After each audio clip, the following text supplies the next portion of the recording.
This is the original PSP, a true legend from PlayStation that won the hearts of millions. Today I want to see if buying this console in 2025 still makes sense. Does it meet modern standards and expectations? Let's dive in and find out.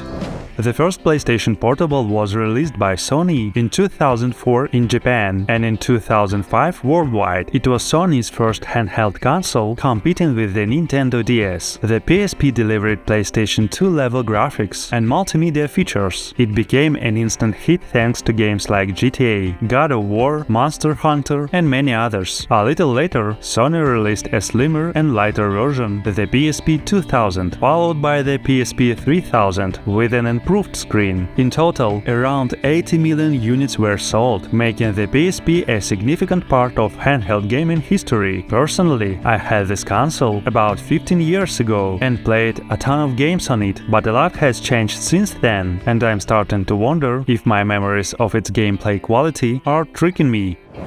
Here I have a PSP 3000 that I bought on AliExpress for about $100. If you're thinking of getting one, I recommend using a promo code to get a better deal. You'll find the link to the console and promo codes in the description box.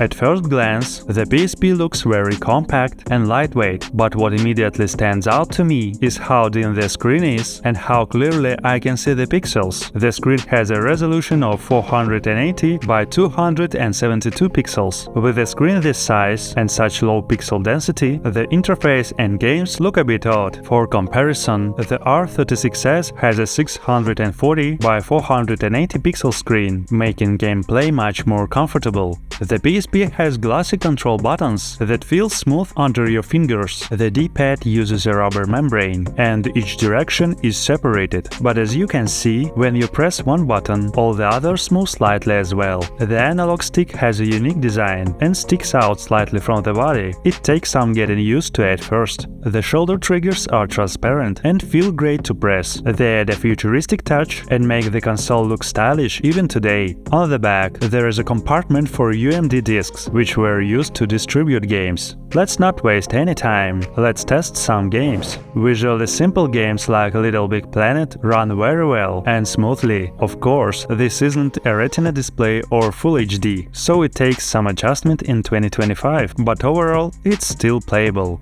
Next up is a more demanding game, Assassin's Creed Bloodlines.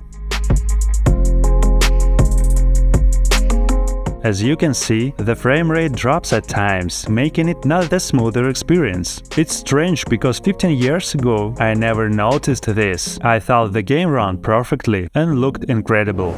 Meanwhile, Metal Slug runs smoothly, and by the way, this game also runs great on the R36S with no issues. So the question of whether the PSP is worth buying in 2025 is still up in the air.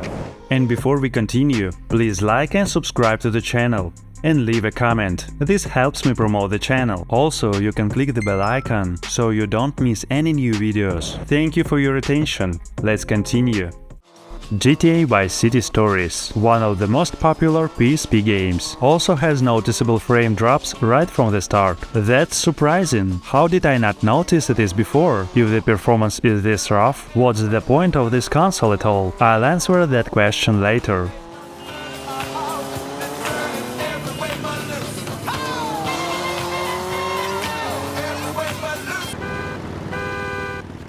That was totally scary.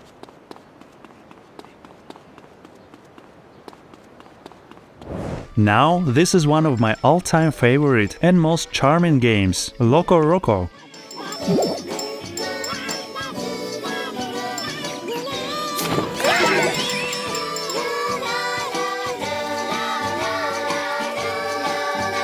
Here, my memory didn't deceive me. It's just as fun and enjoyable as ever. If you've never played it, I highly recommend giving it a try. It even has a sequel, Loco Roco 2, which is just as fun and engaging. After playing for a while, I realized that my hands were getting tired pretty quickly. Maybe my hands are just too big now, or maybe the PSP's ergonomics just don't feel as comfortable anymore. But for me, it's not easy to hold and play for long periods. I keep wanting to take a break and maybe switch to a different console. So, who is this console for? I think true fans and collectors who, for whatever reason, never owned an original PSP would still enjoy picking one up today, and those who want an authentic retro handheld gaming experience will likely appreciate the PSP as well. But for everyone else, I have a different recommendation. I don't think buying a PSP in 2025 is a great idea. The screen is weak and dim, the ergonomics aren't the best, and more importantly, not all games run smoothly. I'd suggest looking into more affordable consoles that can emulate PSP games instead. The R36S is an excellent choice and my personal favorite. It can run less demanding PSP games at 30 FPS. If you want something more powerful, the TrimUI Smart Pro has a stronger processor and a fantastic display, though some games may still have slowdowns.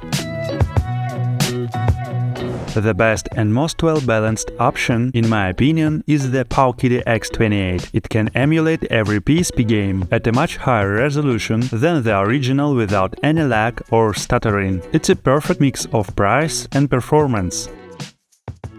And if your budget allows, you could even consider higher-end options, like the Retroid Pocket 4 Pro or Retroid Pocket 5. I have separate reviews of all of these consoles on my channel, check them out using the links in the description box. Oh, and one last thing, I almost forgot, you probably already have an amazing PSP emulator. In fact, you're either looking at it right now, or it's sitting in your pocket. Yes, you can play all PSP games on your smartphone. All you need is a simple and cheap sliding gamepad for your phone, and you can enjoy PSP games anytime. I covered this in detail in another video. This is the best way to save money while still enjoying some nostalgic gaming. I hope my explanations and gameplay examples help you decide whether or not to buy a PSP, and just a reminder, you can still purchase a PlayStation Portable on AliExpress using the link in the description box.